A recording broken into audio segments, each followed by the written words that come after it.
Aujourd'hui, je vous fais une grosse poutine. Pour cette recette-là, vous allez avoir besoin de 2 cuillères à soupe de fécule de maïs diluées dans 2 cuillères à soupe d'eau. Vous allez avoir besoin de 6 cuillères à soupe de beurre non salé, 1/4 de tasse de farine, 2 gousses d'ail, 2 cannes de condensé de bœuf, 284 ml chacune, une canne de condensé de bouillon de poulet de 284 ml, beaucoup de fromage en grains, des patates et de l'huile végétale. La première étape, c'est de partir le four à 400 parce que les patates vont prendre 40 minutes à cuire. On va commencer par couper les pommes de terre, les patates en frites et les mettre dans un bol d'eau pour qu'ils brunissent. Une fois toutes les patates bien coupées, et idéalement coupées de la même grosseur pour que ça cuise de façon uniforme, vous allez les égoutter et les éponger avec un essuie-tout. Une fois les patates bien épongées, vous les remettez dans le bol et vous ajoutez là environ 3-4 cuillères à soupe d'huile.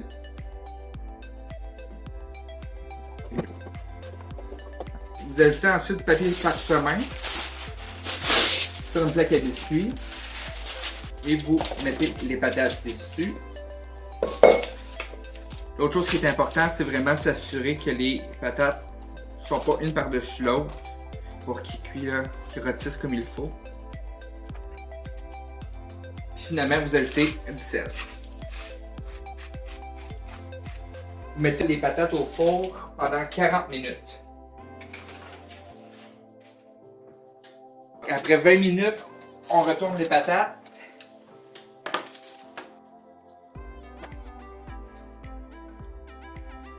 Et on remet au four une vingtaine de minutes encore. À ce temps-là, on va pouvoir commencer à faire la sauce. Vous mettez le rond à medium high et vous mettez les 6 cuillères à soupe de beurre et vous faites fondre. Bon, une fois le beurre fondu, on ajoute le quart de tasse de farine et on fouette. Une fois que le mélange a doré, vous ajoutez l'ail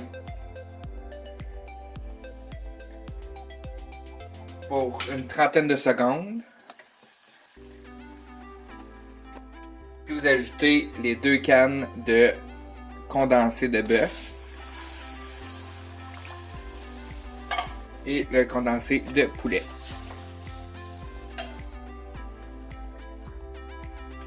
On porte ça à ébullition,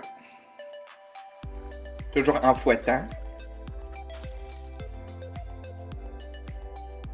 Une fois que la sauce bout, vous ajoutez la fécule de maïs et vous laissez mijoter le temps que la sauce épaississe. Les patates sont prêtes. On met ça dans des bols. Regardez-moi les belles patates.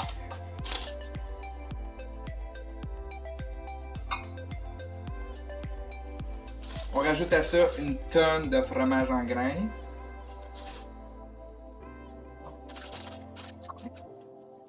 Et finalement,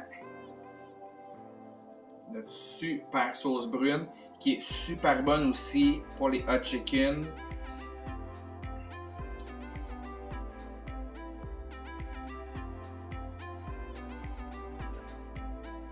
Et voilà, c'était la sauce brune. Je pense que c'est la meilleure sauce brune à poutine que vous allez faire de votre vie.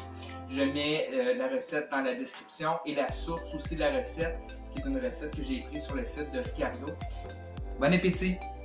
Si vous avez aimé cette vidéo-là, je vous invite à vous abonner à ma page, à liker la vidéo, à le partager et à sonner la petite cloche pour avoir une notification pour la prochaine publication.